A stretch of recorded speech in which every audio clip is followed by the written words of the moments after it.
بسم اللہ الرحمن الرحیم رب اشرح لی صدری ویسر لی امری واحلل عقدۃ من لسانی یفقہوا قولی۔ الحمدللہ آج ہمارا دوسرا رمضان المبارک ہے اور ہم تیسرا سپارہ انشاءاللہ شروع کرنے جا رہے ہیں، تلک رسول، اور سورہ بقرہ کی آیت نمبر 253 سے سٹارٹ ہوگا اور اس کے بعد یہ سپارہ مکمل ہوگا آل عمران سورت کی آیت نمبر 91 پہ۔ تو اب ہم اللہ کی توفیق سے شروع کرنے لگے۔ بسم اللہ الرحمن الرحیم۔ یہ پیغمبر جو ہم نے مخلوق کی اصلاح کے لیے بھیجے ہیں، ان کو ہم نے ایک دوسرے پر فضیلت عطا کی ہے۔ ان میں سے بعض وہ ہیں جن سے اللہ نے کلام فرمایا، اور ان میں سے بعض کو اس نے بدر جہاں بلندی عطا کی، اور ہم نے عیسیٰ ابن مریم کو کھلی نشانیاں دیں اور روح القدس سے ان کی مدد فرمائی۔ اور اگر اللہ چاہتا تو ان کے بعد والے لوگ اپنے پاس روشن دلائل آ جانے کے بعد آپس میں نہ لڑتے، لیکن انہوں نے خود اختلاف کیا۔ چنانچہ ان میں سے کچھ وہ تھے جو ایمان لائے اور کچھ وہ جنہوں نے کفر اپنایا، اور اگر اللہ چاہتا تو اب وہ آپس میں نہ لڑتے، لیکن اللہ وہی کرتا ہے جو وہ چاہتا ہے۔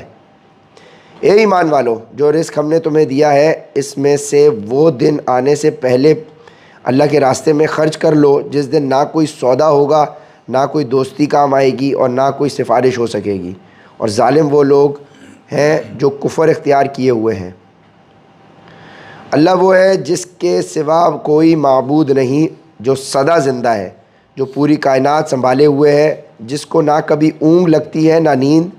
آسمانوں میں جو کچھ ہے وہ بھی اور زمین میں جو کچھ ہے وہ بھی سب اسی کا ہے۔ کون ہے جو اس کے حضور اس کی اجازت کے بغیر کسی کی سفارش کر سکے؟ وہ سارے بندوں کے تمام آگے پیچھے کے حالات کو خوب جانتا ہے، اور وہ لوگ اس کے علم کی کوئی بات اپنے علم کے دائرے میں نہیں لا سکتے سوائے اس بات کے جسے وہ خود چاہے۔ اس کی کرسی نے سارے آسمانوں اور زمین کو گھیرا ہوا ہے، اور ان دونوں کی نگہبانی سے اسے ذرا بھی بوجھ نہیں ہوتا، اور وہ بڑا عالی مقام صاحب عظمت ہے۔ یہ 255 آیت تھی، اور یہ ہم نے آیت الکرسی کا ترجمہ بھی کیا ہے۔ دین کے معاملے میں کوئی زبردستی نہیں ہے، ہدایت کا راستہ گمراہی سے ممتاز ہو کر واضح ہو چکا۔ اس کے بعد جو شخص طاغوت کا انکار کر کے اللہ پر ایمان لے آئے گا، اس نے ایک مضبوط کنڈا تھام لیا جس کے ٹوٹنے کا کوئی امکان نہیں، اور اللہ خوب سننے والا، سب کچھ جاننے والا ہے۔ اللہ ایمان والوں کا رکھوالا ہے، وہ انہیں اندھیروں سے نکال کر روشنی میں لاتا ہے، اور جن لوگوں نے کفر اپنا لیا ہے ان کے رکھوالے وہ شیطان ہیں جو انہیں روشنی سے نکال کر اندھیروں میں لے جاتے ہیں۔ وہ سب آگ کے باسی ہیں، وہ ہمیشہ اسی میں رہیں گے۔ کیا تم نے اس شخص کے حال پر غور کیا جس کو اللہ نے سلطنت کیا دے دی تھی کہ وہ اپنے پروردگار کے وجود ہی کے بارے میں ابراہیم سے بحث کرنے لگا؟ جب ابراہیم نے کہا میرا پروردگار وہ ہے جو زندگی بھی دیتا ہے اور موت بھی، تو وہ کہنے لگا میں بھی زندگی دیتا ہوں اور موت بھی۔ ابراہیم نے کہا اچھا، اللہ تو سورج کو مشرق سے نکالتا ہے، تم ذرا اسے مغرب سے نکال کر تو لاؤ۔ اس پر وہ کافر مبہوت ہو کر رہ گیا، اور اللہ ایسے ظالموں کو ہدایت نہیں دیا کرتا۔ یا تم نے اس جیسے شخص کے واقعے پر غور کیا جس کا ایک بستی پر ایسے وقت گزر ہوا جب وہ چھتوں کے بل گری پڑی تھی؟ کیا تم نے اس جیسے شخص کے واقعے پر غور کیا جس کا ایک بستی پر ایسے وقت گزر ہوا جب وہ چھتوں کے بل گری پڑی تھی؟ اس نے کہا کہ اللہ اس بستی کو اس کے مرنے کے بعد کیسے زندہ کرے گا؟ پھر اللہ نے شخص کو 100 سال تک کے لیے موت دی اور اس کے بعد زندہ کر دیا، اور پھر پوچھا کہ تم کتنے عرصے تک اس حالت میں رہے ہو؟ اس نے کہا 1 دن یا 1 دن کا کچھ حصہ۔ اللہ نے کہا نہیں، بلکہ تم 100 سال اسی طرح رہے ہو۔ یہ حضرت عزیر کا ذکر ہے، اور یہ دیکھیں یہ وہی سورہ کہف میں بھی اسی طرح سے تھا، اللہ نے جو سلا دیا تھا۔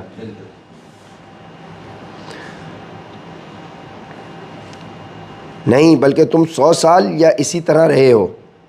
اب اپنے کھانے پینے کی چیزوں کو دیکھو کہ وہ ذرا بھی نہیں سڑیں، اور دوسری طرف اپنے گدھے کو دیکھو کہ گل سڑ کر اس کا ایک کیا حال ہو گیا ہے۔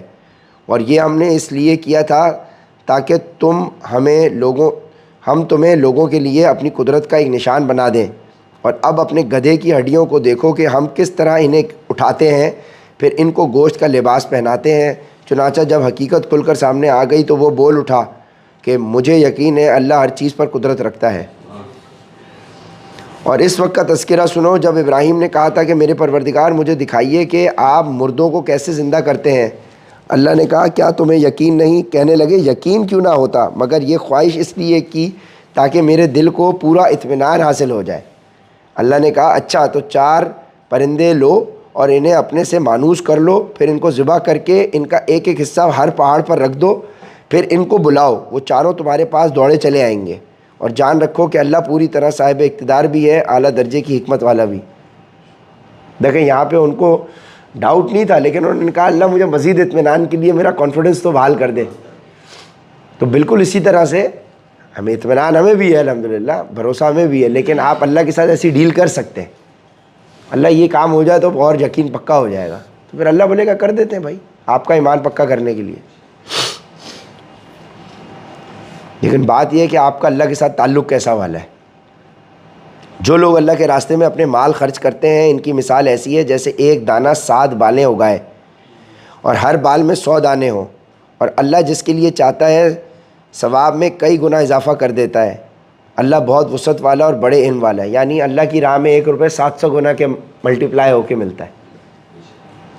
جو لوگ اپنے مال اللہ کے راستے میں خرچ کرتے ہیں پھر خرچ کرنے کے بعد نہ احسان جتلاتے ہیں اور نہ کوئی تکلیف پہنچاتے ہیں، وہ اپنے پروردگار کے پاس اپنا ثواب پائیں گے، نہ ان کو کوئی خوف لاحق ہوگا اور نہ کوئی غم پہنچے گا۔ بھلی بات کہہ دینا اور درگزر کرنا اس صدقے سے بہتر ہے جس کے بعد کوئی تکلیف پہنچائی جائے۔ بھلی بات کہنا اور درگزر کرنا اس صدقے سے بہتر ہے جس کے بعد کوئی تکلیف پہنچائی جائے، اور اللہ بڑا بے نیاز بہت بردبار ہے۔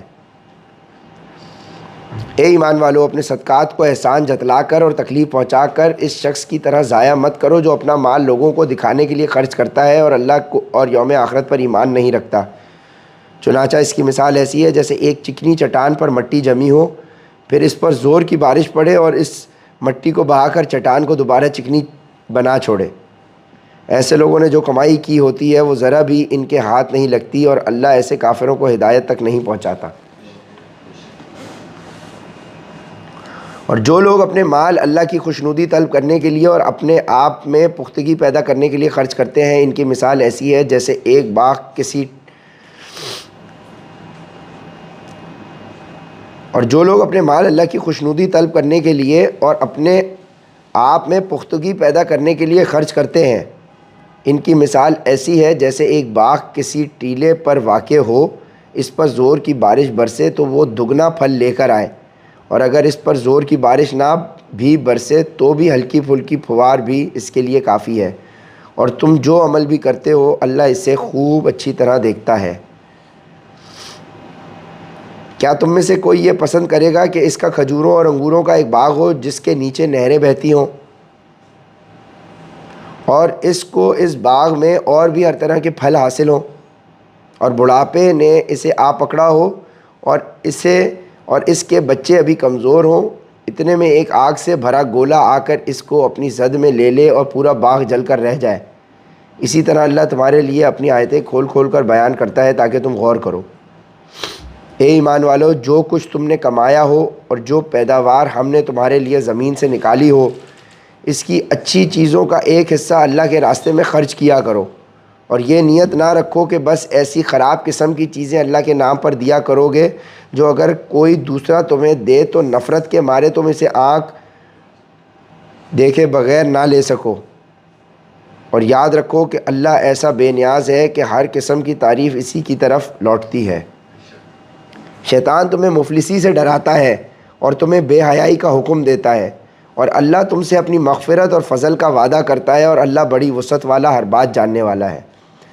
شیطان تمہیں مفلسی سے ڈراتا ہے اور تمہیں بے حیائی کا حکم دیتا ہے، اور اللہ تم سے اپنی مغفرت اور فضل کا وعدہ کرتا ہے، اللہ بڑی وسعت والا ہر بات جاننے والا ہے۔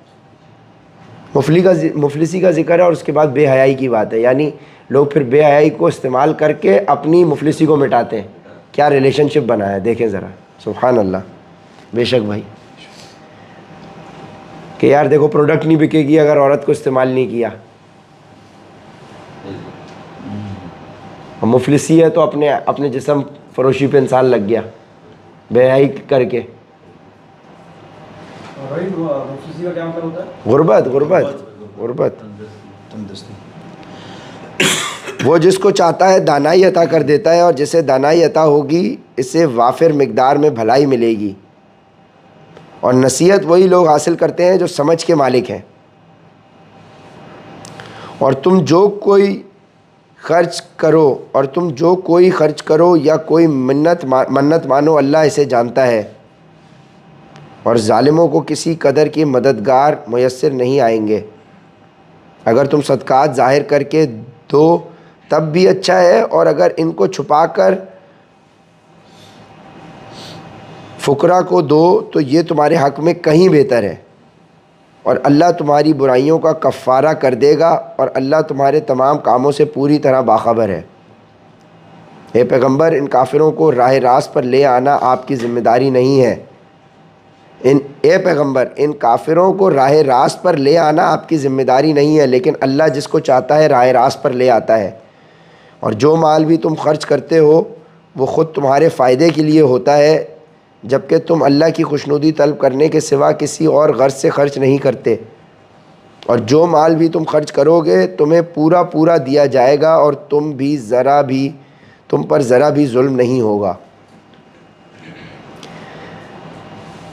مالی امداد کے بطور خاص مستحق وہ فقراء ہیں جنہوں نے اپنے آپ کو اللہ کی راہ میں اس طرح مقید کر رکھا ہے، یعنی قید کر رکھا ہے کہ وہ معاش کی تلاش کے زمین میں چل پھر نہیں سکتے. چونکہ وہ اتنے پاک دامن ہیں کہ کسی سے سوال نہیں کرتے، اس لیے ناواقف آدمی انہیں مالدار سمجھتا ہے. تم ان کے چہروں کی علامتوں سے ان کی اندرونی حالت کو پہچان سکتے ہو. وہ لوگوں سے لگ لپٹ کر سوال نہیں کرتے، اور تم جو مال بھی خرچ کرتے ہو اللہ اسے خوب جانتا ہے. جو لوگ اپنے مال دن رات خاموشی سے بھی اور اعلانیہ بھی خرچ کرتے ہیں وہ اپنے پروردگار کے پاس اپنا ثواب پائیں گے، اور نہ انہیں کوئی خوف لاحق ہوگا نہ کوئی غم پہنچے گا. جو لوگ سود کھاتے ہیں وہ قیامت میں اٹھیں گے تو اس شخص کی طرح اٹھیں گے جسے شیطان نے چھو کر پاگل بنا دیا ہو. یہ اس لیے ہوگا کہ انہوں نے کہا تھا کہ کاروبار بھی تو سود ہی کی طرح ہوتی ہے، حالانکہ اللہ نے بے کو حلال کیا ہے اور سود کو حرام قرار دیا ہے. بے مطلب کاروبار. لہٰذا جس شخص کے پاس اس کے پروردگار کی طرف سے نصیحت آ گئی اور وہ سودی معاملات سے باز آ گیا تو ماضی میں جو کچھ ہوا وہ اسی کا ہے، اور اس کی باطنی کیفیت کا معاملہ اللہ کے حوالے ہے. اور جس شخص نے لوٹ کر پھر وہی کام کیا تو ایسے لوگ دوزخی ہیں، وہ ہمیشہ اسی میں رہیں گے. اللہ سود کو مٹاتا ہے اور صدقات کو بڑھاتا ہے، اور اللہ ہر اس شخص کو ناپسند کرتا ہے جو ناشکرا گناہ گار ہو. گریٹیٹیوڈ. ہاں، وہ لوگ جو ایمان لائے، نیک عمل کریں، نماز قائم کریں اور زکوٰۃ ادا کریں وہ اپنے رب کے پاس اپنے اجر کے مستحق ہوں گے. جو لوگ ایمان لائیں، نیک عمل کریں، نماز قائم کریں، زکوٰۃ ادا کریں اور اپنے رب کے پاس اپنے اجر کے مستحق ہوں گے، نہ انہیں کوئی خوف لاحق ہوگا نہ کوئی غم پہنچے گا. اے ایمان والو، اللہ سے ڈرو، اور اگر تم واقعی مومن ہو تو سود کا جو حصہ بھی کسی کے ذمہ باقی رہ گیا ہو اسے چھوڑ دو. پھر بھی اگر تم ایسا نہ کرو گے تو اللہ اور اس کے رسول کی طرف سے اعلان جنگ سن لو. اور اگر تم سود سے توبہ کرو تو تمہارا اصل سرمایہ تمہارا حق ہے، نہ تم کسی پر ظلم کرو نہ تم پر ظلم کیا جائے. اور اگر کوئی تنگ دست قرض دار ہو تو اس کا ہاتھ کھلنے تک مہلت دینی ہے، اور صدقہ ہی کر دو تو یہ تمہارے حق میں کہیں زیادہ بہتر ہے، بشرط یہ ہے کہ تم کو سمجھ ہو. اور ڈرو اس دن سے جب تم سب اللہ کے پاس لوٹ کر جاؤ گے، پھر ہر شخص کو جو کچھ اس نے کمایا ہے پورا دیا جائے گا، اور ان پر کوئی ظلم نہیں ہوگا. اے ایمان والو، جب تم کسی معین میعاد کے لیے ادھار کا کوئی معاملہ کرو تو اسے لکھ لیا کرو، اور تم میں سے جو شخص لکھنا جانتا ہو انصاف کے ساتھ تحریر لکھے، اور جو شخص لکھنا جانتا ہو لکھنے سے انکار نہ کرے. جب اللہ نے اسے یہ علم دیا ہے تو اسے لکھنا چاہیے، اور تحریر وہ شخص لکھوائے جس کے ذمے حق واجب ہو رہا ہو. اور اسے چاہیے کہ وہ اللہ سے ڈرے جو اس کا پروردگار ہے اور اس حق میں کوئی کمی نہ ہو۔ ہاں اگر وہ شخص جس کے ذمے حق واجب ہو رہا ہے ناسمجھ یا کمزور ہو یا کسی اور وجہ سے تحریر نہ لکھوا سکتا ہو تو اس کا سرپرست انصاف کے ساتھ لکھوائے، اور اپنے میں سے 2 مردوں کو گواہ بنا لو۔ ہاں اگر 2 مرد موجود نہ ہو تو 1 مرد اور 2 عورتیں ان گواہوں میں سے ہو جائیں جنہیں تم پسند کرتے ہو، تاکہ اگر ان 2 عورتوں میں سے ایک بھول جائے تو دوسری اسے یاد دلا دے، اور جب گواہوں کو گواہی دینے کے لیے بلایا جائے تو وہ انکار نہ کریں، اور جو معاملہ اپنی میعاد سے وابستہ ہو چاہے وہ چھوٹا ہو یا بڑا اسے لکھنے سے اکتاؤ نہیں۔ یہ بات اللہ کے نزدیک زیادہ قرین انصاف اور گواہی کو درست رکھنے کا بہتر ذریعہ ہے، اور اس بات کی قریبی ضمانت ہے کہ تم آئندہ شک میں نہیں پڑو گے۔ ہاں اگر تمہارے درمیان کوئی نقد لین دین کا سودا ہو تو اس کو نہ لکھنے میں تمہارے لیے کچھ حرج نہیں، اور جب خرید و فروخت کرو تو گواہ بنا لیا کرو،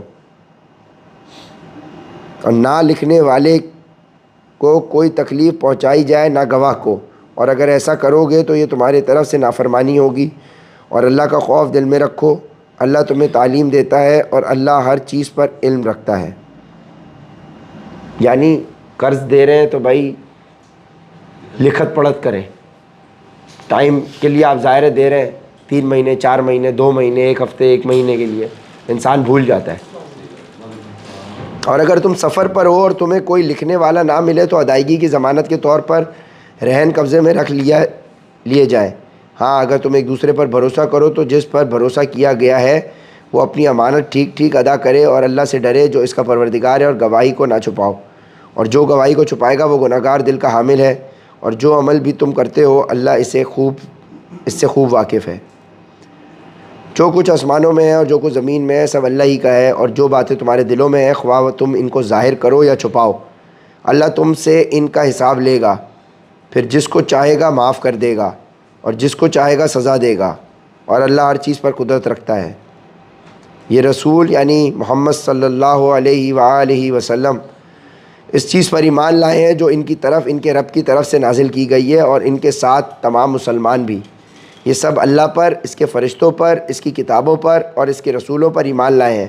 وہ کہتے ہیں کہ ہم اس کے رسولوں کے درمیان کوئی تفریق نہیں کرتے کہ کسی پر ایمان لائیں کسی پر نہ لائیں، اور وہ یہ کہتے ہیں کہ ہم نے اللہ اور اس کے رسول کے احکام کو توجہ سے سن لیا ہے اور ہم خوشی سے ان کی تعمیل کرتے ہیں۔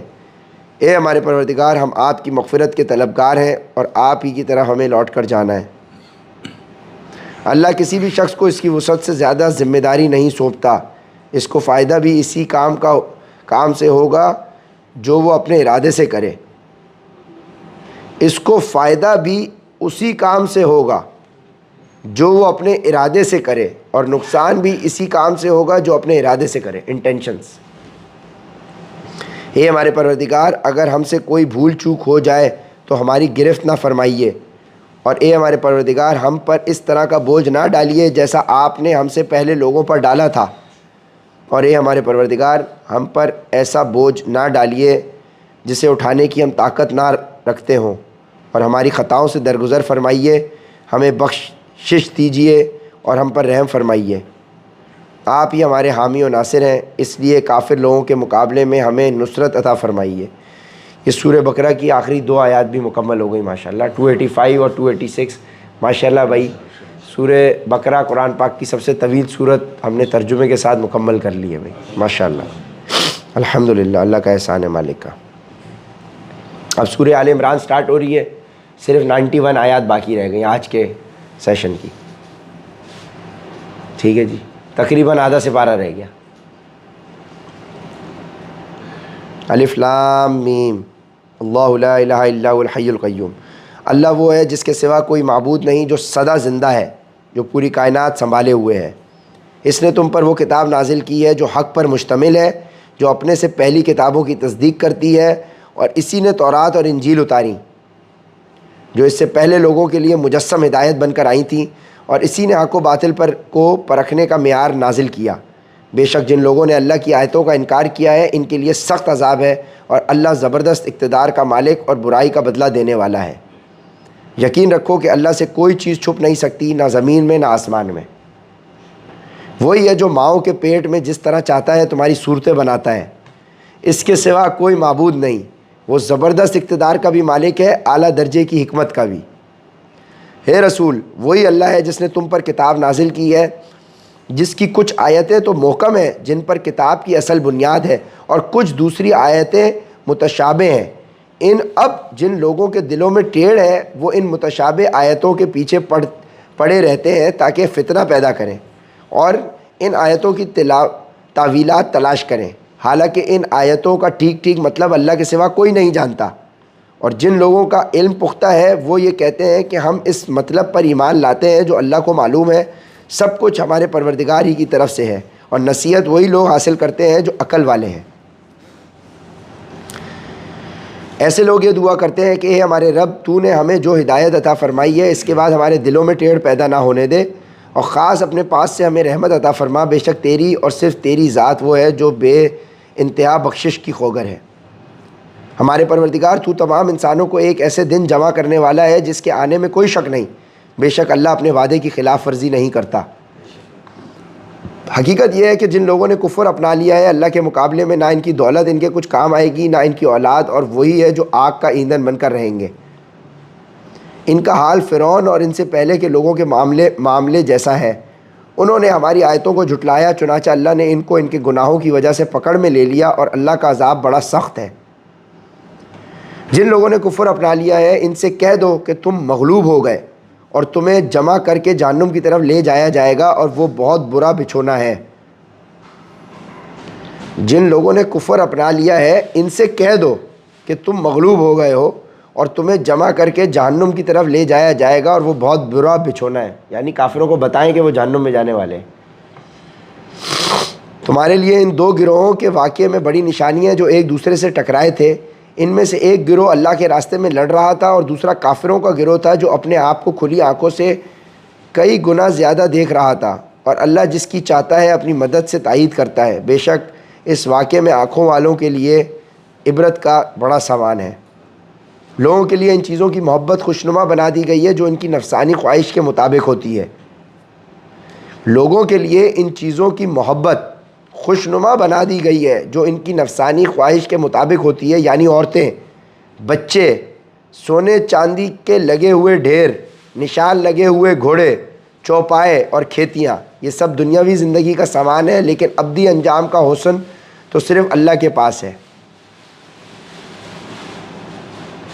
کہہ دو کہ کیا میں تمہیں وہ چیز بتاؤں جو ان سب سے کہیں بہتر ہے؟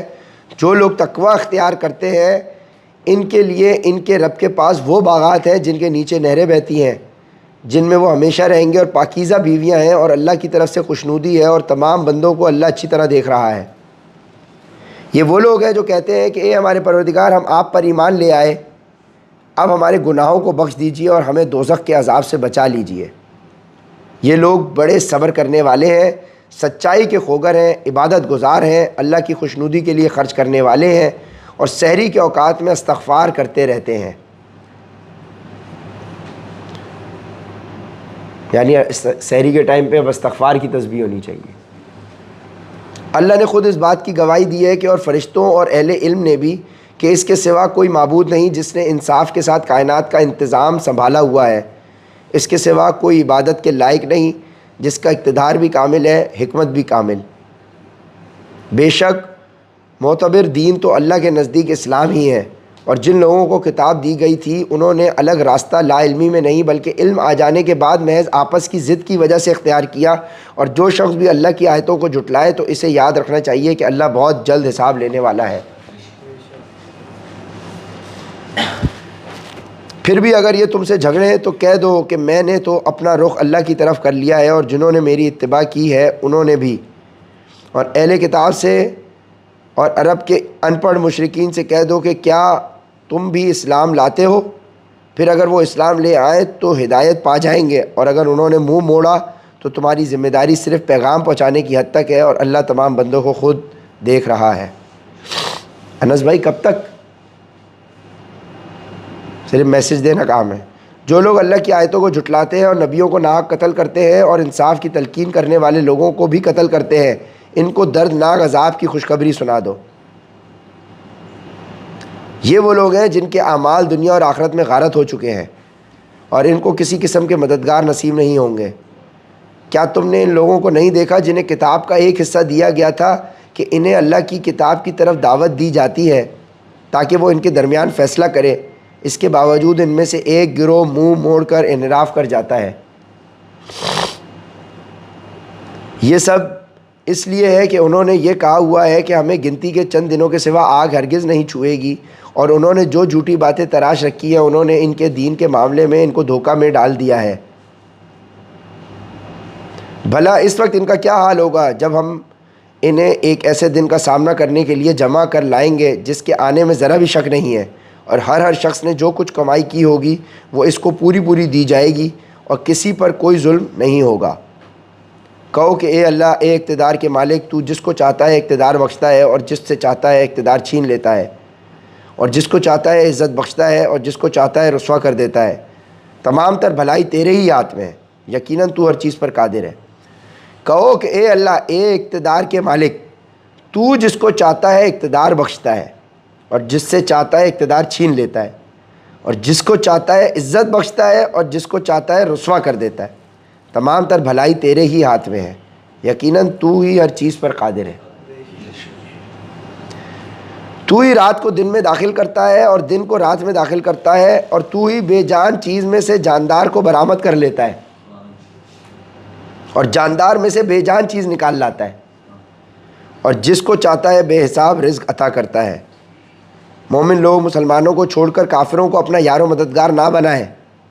مومن لوگ مسلمانوں کو چھوڑ کر کافروں کو اپنا مددگار یا اپنا یار و مددگار نہ بنائیں، اور جو ایسا کرے گا اس کا اللہ سے کوئی تعلق نہیں۔ الہ یہ کہ تم ان کے ظلم سے بچنے کے لیے بچاؤ کا کوئی طریقہ اختیار کرو، اور اللہ تمہیں اپنے عذاب سے بچاتا ہے اور اسی کی طرف سب کو لوٹ کر جانا ہے۔ آج آپ مسلمان ملکوں کو چھوڑ کر یہودیوں اور عیسائیوں کے پاس آسرا لگا کے بیٹھے ہوئے ہو اور مسلمانوں کو ان کے کہنے پہ قتل کر رہے ہو، تو پھر اللہ کا آپ کے ساتھ کوئی واسطہ نہیں ہے۔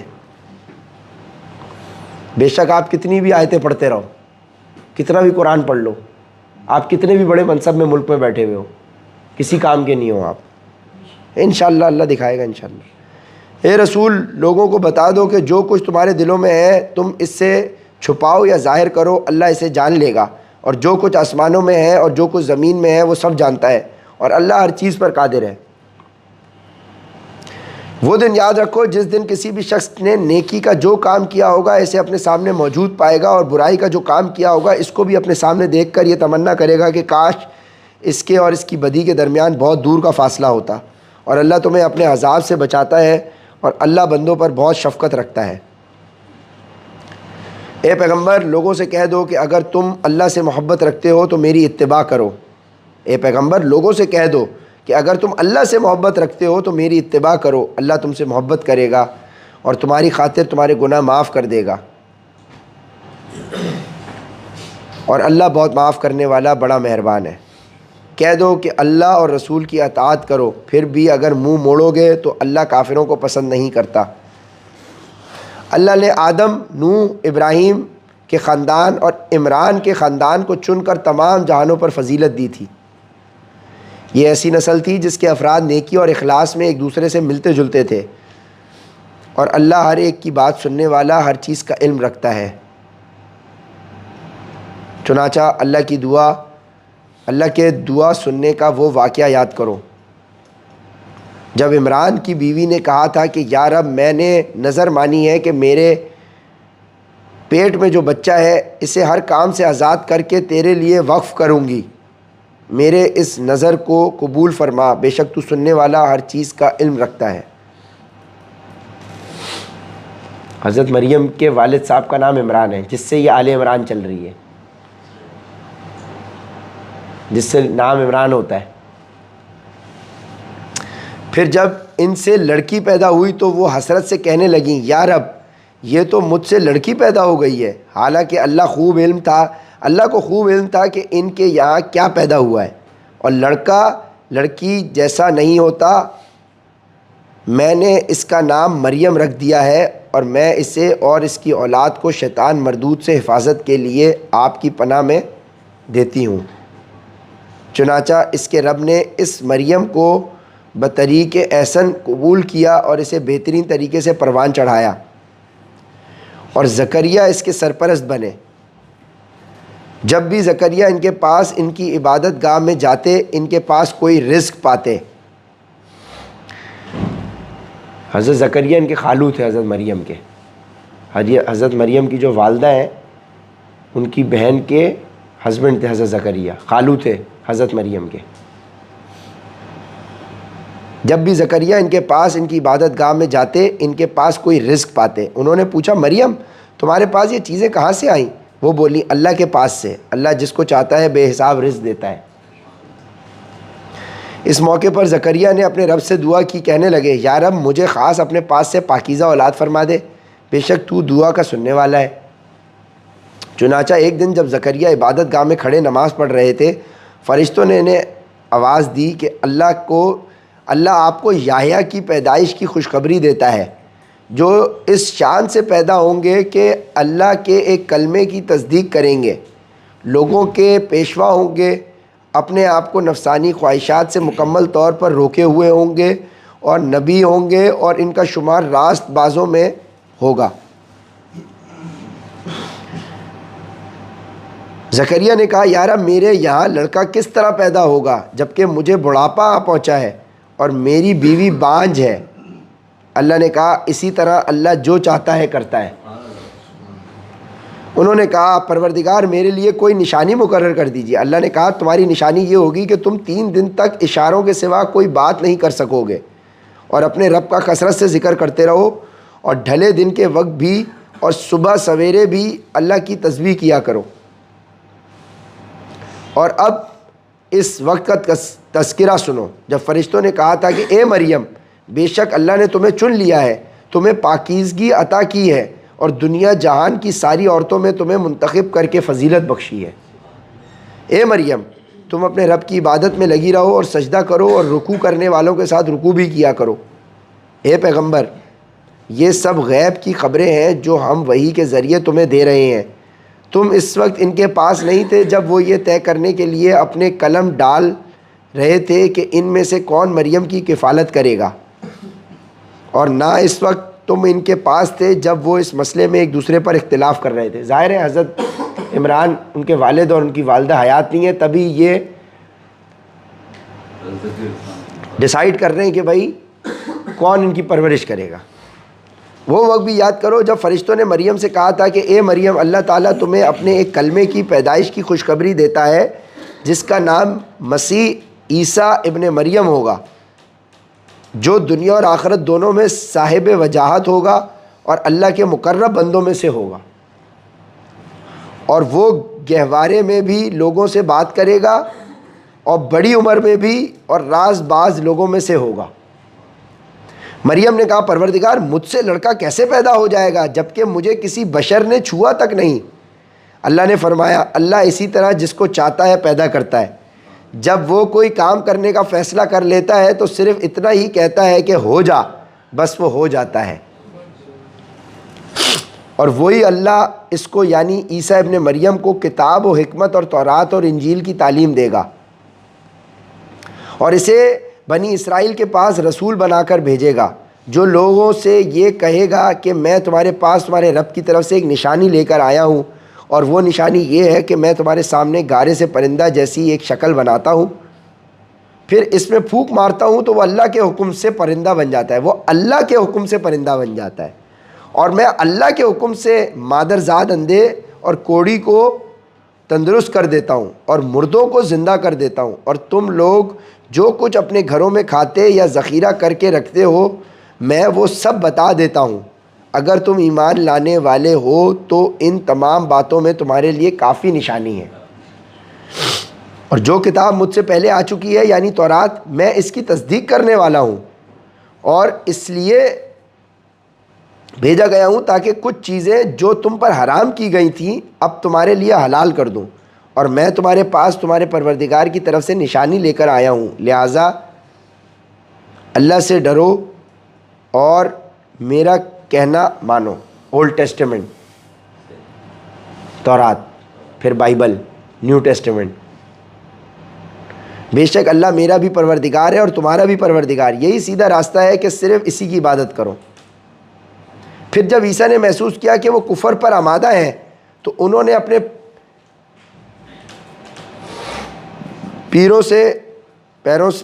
پیروکاروں سے کہا کون کون لوگ ہیں. پھر جب عیسیٰ نے محسوس کیا کہ وہ کفر پر آمادہ ہیں تو انہوں نے اپنے پیروکاروں سے کہا کون کون لوگ ہیں جو اللہ کی راہ میں میرے مددگار ہوں. حواریوں نے کہا ہم اللہ کے دین کے مددگار ہیں، ہم اللہ پر ایمان لا چکے ہیں اور آپ گواہ رہیں کہ ہم فرما بردار ہیں. من انصاری اللہ ہوگی آیت. ہاں، اے ہمارے رب، آپ نے جو کچھ نازل کیا ہے ہم اس پر ایمان لائے ہیں اور ہم نے رسول کی اتباع کی ہے، لہٰذا ہمیں ان لوگوں میں لکھ لیجئے جو حق کی گواہی دینے والے ہیں. انہوں نے پوچھا کہ بھائی کون میرا ساتھ دے گا، تو وہ لوگوں کی بات. اور ان کافروں نے عیسیٰ علیہ السلام کے خلاف خفیہ تدبیر کی اور اللہ نے بھی خفیہ تدبیر کی اور اللہ سب سے بہتر تدبیر کرنے والا ہے.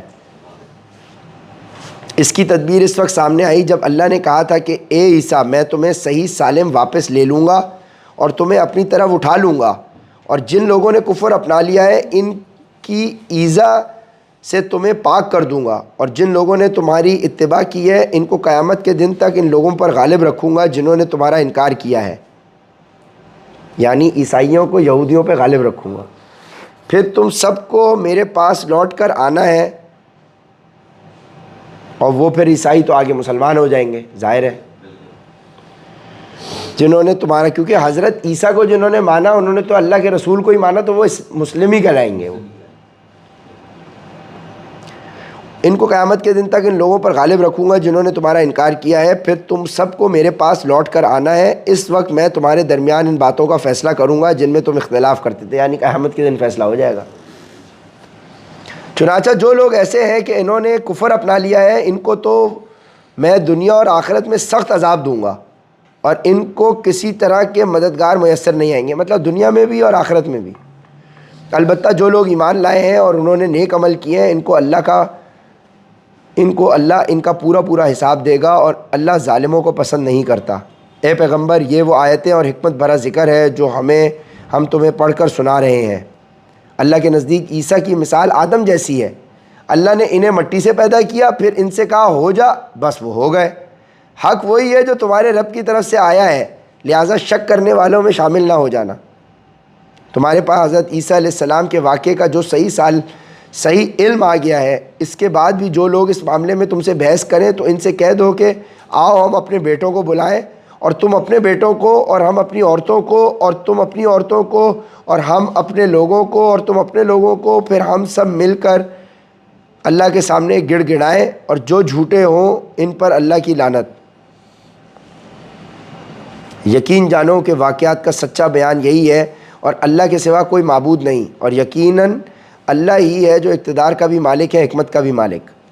پھر بھی اگر یہ لوگ منہ موڑیں تو اللہ مفسدوں کو اچھی طرح جانتا ہے، جھوٹوں کو. مسلمانوں، یہود و نصارہ سے کہہ دو کہ اے اہل کتاب، ایک ایسی بات کی طرف آ جاؤ جو ہم تم میں مشترک ہو، اور وہ یہ کہ ہم اللہ کے سوا کسی کی عبادت نہ کریں اور اس کے ساتھ کسی کو شریک نہ ٹھہرائیں، اور اللہ کو چھوڑ کر ہم ایک دوسرے کو رب نہ بنائیں. پھر بھی اگر وہ منہ موڑیں تو کہہ دو کہ گواہ رہنا کہ میں مسلمان ہوں، کہ ہم مسلمان ہیں. اے اہل کتاب، تم ابراہیم کے بارے میں کیوں بحث کرتے ہو حالانکہ تورات اور انجیل ان کے بعد ہی تو نازل ہوئی تھی؟ کیا تمہیں اتنی بھی سمجھ نہیں ہے؟ دیکھو، یہ تم ہی تو ہو جنہوں نے ان معاملات میں اپنی سی بحث کر لی ہے جن کا تمہیں کچھ نہ کچھ علم تھا. اب ان معاملات میں کیوں بحث کرتے ہو جن کا تمہیں سرے سے کوئی علم ہی نہیں ہے؟ اللہ جانتا ہے اور تم نہیں جانتے. ابراہیم نہ یہودی تھے نہ نصرانی، بلکہ وہ تو سیدھے مسلمان تھے اور شرک کرنے والوں میں کبھی شامل نہیں ہوئے. ابراہیم کے ساتھ تعلق کے سب سے زیادہ حقدار وہ لوگ ہیں جنہوں نے اب ان کی پیروی کی، نیز یہ کہ نبی آخر الزماں یعنی نبی صلی اللہ علیہ وآلہ وسلم، اور وہ لوگ ہیں جو ان پر ایمان لائے ہیں، اور اللہ مومنوں کا کارساز ہے.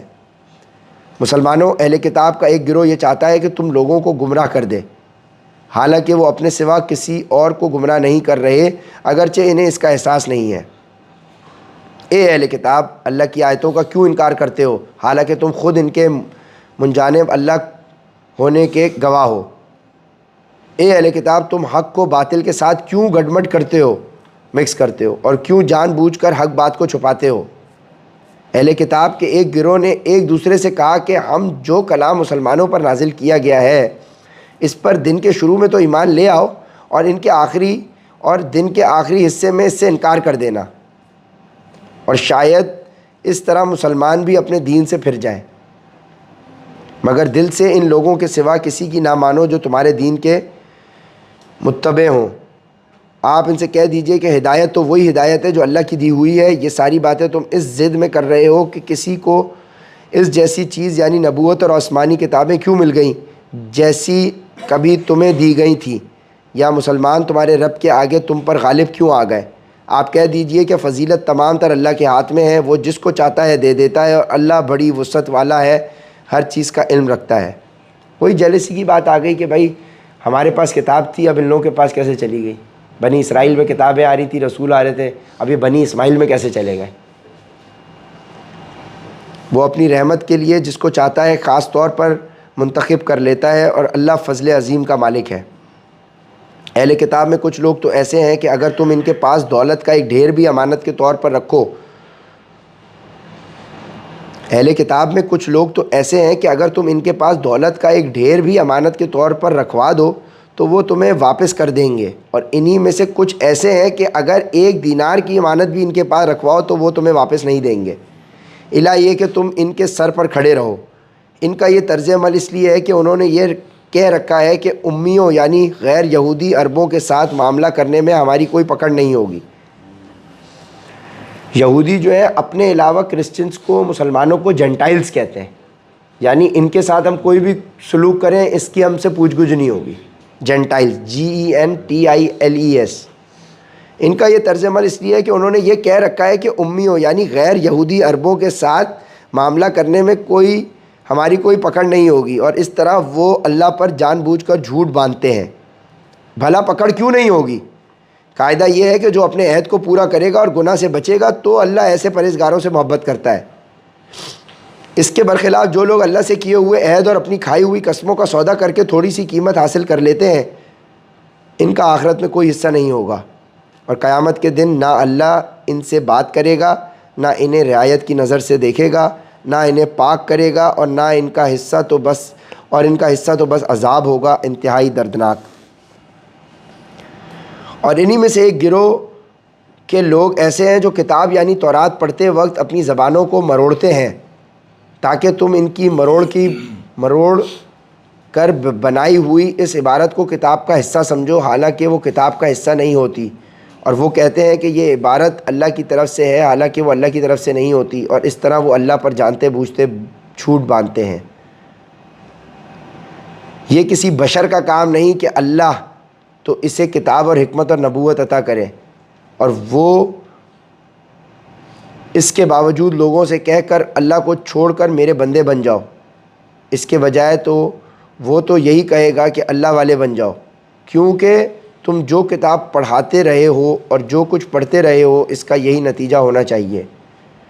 اور نہ وہ تمہیں یہ حکم دے سکتا ہے کہ فرشتوں اور پیغمبروں کو خدا قرار دے دو جب تم مسلمان ہو چکے، تو کیا اس کے بعد وہ تمہیں کفر اختیار کرنے کا حکم دے گا؟ اور ان کو وہ وقت دلاؤ جب اللہ نے پیغمبروں سے عہد لیا تھا کہ اگر میں تم کو کتاب اور حکمت عطا کروں، پھر تمہارے پاس کوئی رسول آئے جو اس کتاب کی تصدیق کرے جو تمہارے پاس ہے، تو تم اس پر ضرور ایمان لاؤ گے اور ضرور اس کی مدد کرو گے۔ اللہ نے ان پیغمبروں سے کہا تھا کہ کیا تم اس بات کا اقرار کرتے ہو اور میری طرف سے دی ہوئی یہ ذمہ داری اٹھاتے ہو؟ انہوں نے کہا تھا ہم اقرار کرتے ہیں۔ اللہ نے کہا تو پھر ایک دوسرے کے اقرار کے گواہ بن جاؤ، اور میں بھی تمہارے ساتھ گواہی میں شامل ہوں۔ اس کے بعد بھی جو لوگ ہدایت سے منہ موڑیں گے تو ایسے لوگ نافرمان ہوں گے۔ اب کیا یہ لوگ اللہ کے دین کے علاوہ کسی اور دین کی تلاش میں ہیں؟ حالانکہ آسمان اور زمین میں جتنی مخلوقات ہیں ان سب نے اللہ ہی کے آگے گردن جھکا رکھی ہے۔ کچھ نے خوشی سے اور کچھ نے ناچار ہو کر، اور اسی کی طرف وہ سب لوٹ کر جائیں گے۔ کہہ دو کہ ہم ایمان لائے اللہ پر اور جو کتاب ہم پر اتاری گئی ہے اس پر، اور اس ہدایت پر جو ابراہیم، اسماعیل، اسحاق، یعقوب اور ان کی اولاد پر ان کے پروردگار کی طرف سے اتاری گئی، اور ان باتوں پر جو موسیٰ، عیسیٰ اور دوسرے پیغمبروں کو عطا کی گئی ہیں، ہم ان پیغمبروں میں سے کسی کے درمیان کوئی فرق نہیں کرتے، اور ہم اسی ایک اللہ کے آگے سر جھکائے ہوئے ہیں۔ جو کوئی شخص اسلام کے سوا کوئی اور دین اختیار کرنا چاہے گا تو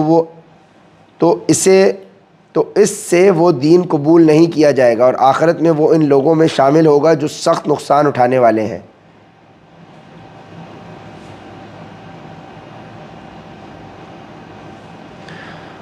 اللہ ایسے لوگوں کو کیسے ہدایت دے جنہوں نے ایمان لانے کے بعد کفر اختیار کر لیا، حالانکہ وہ گواہی دے چکے تھے کہ یہ رسول سچے ہیں اور ان کے پاس اس کے روشن دلائل بھی آ چکے تھے۔ اللہ ایسے ظالموں کو ہدایت نہیں دیا کرتا۔ ایسے لوگوں کی سزا یہ ہے کہ ان پر اللہ کی، فرشتوں کی اور تمام انسانوں کی پھٹکار ہے۔ اس پھٹکار میں یہ ہمیشہ رہیں گے، نہ ان کے لیے عذاب ہلکا کیا جائے گا اور نہ انہیں کوئی مہلت دی جائے گی۔ البتہ جو لوگ اس سب کے بعد بھی توبہ کر کے اپنی اصلاح کر لیں تو بے شک اللہ بہت بخشنے والا، بڑا مہربان ہے۔ اس کے برخلاف جن لوگوں نے ایمان لانے کے بعد کفر اختیار کیا پھر کفر میں بڑھتے ہی چلے گئے، ان کی توبہ ہرگز قبول نہ ہوگی۔ ایسے لوگ راستے سے بالکل ہی بھٹک چکے ہیں۔ جن لوگوں نے کفر اپنایا اور کافر ہونے کے حالت میں ہی مرے، ان میں سے کسی سے پوری زمین بھر کر سونا قبول نہیں کیا جائے گا، خواہ وہ اپنی جان چھڑانے کے لیے اس کی پیشکش ہی کیوں نہ کریں۔ ان کو تو دردناک عذاب ہو کر رہے گا، اور ان کو کسی قسم کے مددگار میسر نہیں آئیں گے۔ صدق اللہ العظیم۔ لا حول ولا قوت الا باللہ۔ الحمدللہ، اللہ کے حکم سے